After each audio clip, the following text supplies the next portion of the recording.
दोस्तों, आपको बता दें कि देश में धीमी न्याय प्रक्रिया समाज के विकास में बाधक बन रही हैं। इससे कहीं न कहीं लोगों को संविधान द्वारा प्रदत्त न्याय प्राप्ति के अधिकार भी प्रभावित हो रहे हैं। न्यायिक प्रक्रिया में तेजी और लंबित मुकदमों के निस्तारण के लिए सुप्रीम कोर्ट ने इस वर्ष 29 जुलाई से 30 अगस्त तक विशेष लोक अदालत का आयोजन करने का निर्णय लिया है।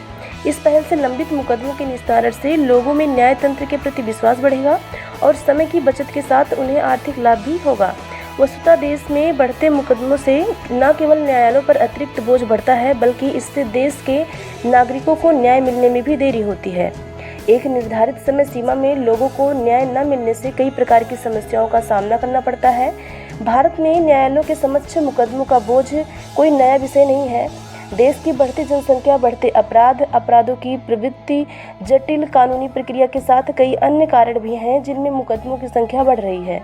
न्यायालयों में न्यायाधीशों की संख्या में कमी मुख्य कारण है। न्यायालयों और न्यायाधीशों की संख्या देश की बढ़ती जनसंख्या के अनुपात के अनुरूप नहीं बढ़ पाई। यही कारण रहा कि न्यायिक नैसर्गिक सिद्धांत के अनुसार न्यायपालिका में मांग और आपूर्ति के बीच संतुलन नहीं बैठ पाया। इस वजह से देश में मुकदमों की संख्या बढ़ती गई। देश के सभी न्यायालयों में लंबित मामलों की संख्या 5 करोड़ से भी अधिक है। सबसे अधिक मुकदमों की संख्या जिला स्तर के न्यायालयों में है। राष्ट्रीय न्यायिक डाटा ग्रिड रिपोर्ट के अनुसार इलाहाबाद हाई कोर्ट में अप्रैल 2024 तक 10.75 लाख से अधिक मामले लंबित हैं। बॉम्बे हाई कोर्ट में लगभग 8 लाख और राजस्थान हाई कोर्ट में करीब 7 लाख मामले लंबित हैं। लगभग यही हाल देश के सभी उच्च न्यायालयों में है। जहां उच्च न्यायालयों में लगभग 62 लाख मामले लंबित हैं, वहीं उच्चतम न्यायालय में 2023 के अंत तक 80,000 मामले लंबित हैं। आपको बता दें कि देश में मुकदमों की निगरानी करने वाली केंद्रीय agency national justice grid data report के अनुसार देश की अदालतों में मामले जो लंबित हैं, देश में कुल दीवानी मुकदमों का 70% विवाद भूमि से संबंधित है। चूँकि यह मामले गांव से जुड़ा है, लिहाजा भूमि से जुड़े विवाद के सर्वाधिक मुकदमे जिला स्तर के न्यायालयों में दर्ज हैं। देश की त्रिस्तरीय न्यायिक प्रक्रिया में अधीनस्थ न्यायालयों के पास सबसे अधिक लंबित मामले हैं। देश में न्याय प्रणाली की धीमी गतिविधियों और न्यायाधीशों की संख्या में कमी से मामले सुनवाई और निर्णय में देरी होने से नए मामलों का बोझ बढ़ता रहता है। देश के सभी स्तर के न्यायालयों में सर्वाधिक मुकदमे भूमि विवाद, संपत्ति विवाद, व्यापारिक विवाद, कर चोरी और पारिवारिक विवाद से जुड़े मामले दर्ज किए जाते हैं। इन मामलों का निस्तारण लोक अदालत के माध्यम से भी किया जा सकता है। सामाजिक विकास के संदर्भ में एक पहलू यह भी है कि मुकदमों से देश का आर्थिक और सामाजिक विकास बाधित होता है। न्यायालयों में लंबित मुकदमों से निस्तारण हेतु वैकल्पिक विवाद निदान प्रणाली को बढ़ावा दिया जाना चाहिए।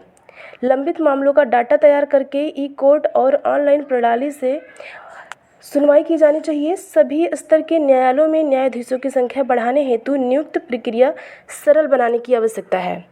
देश के सभी उच्च न्यायालयों में कुल स्वीकृत न्यायाधीशों की संख्या 1114 है, जिसमें से लगभग 30% पद रिक्त हैं। वर्ष 1987 में विधि आयोग ने 10 लाख व्यक्तियों पर कम से कम 50 न्यायाधीशों की जरूरत को स्वीकार किया था। वर्तमान में यह अनुपात 10 लाख लोगों पर 19 है। इलाहाबाद हाई कोर्ट में न्यायाधीशों की 43% पद रिक्त हैं, तो वहीं गुजरात हाई कोर्ट में 44% एवं पटना व राजस्थान हाई कोर्ट में इनके 36% पद रिक्त हैं। आपको बता दें कि अब इसमें क्या क्या सुधार किया जाना चाहिए। तो मुकदमों की संख्या को कम करने के लिए लंबे समय से न्याय प्रक्रिया में संभवतः कोई नवाचार नहीं किया गया है। न्याय मित्र की पहल करते हुए छोटे मोटे विवादों को अदालत के बाहर मध्यस्थता और सुलह के माध्यम से सुलझाने का प्रयास किया जाना चाहिए। साथ ही फर्जी मुकदमों से निपटने के लिए डिजिटल सत्यापन अनिवार्य करना होगा। बढ़ते मुकदमों की समस्या के निदान के लिए केवल न्यायालयों की जिम्मेदारी नहीं है, इसके लिए सभी नागरिकों और सरकार को एक साथ मिलकर प्रयास करना होगा।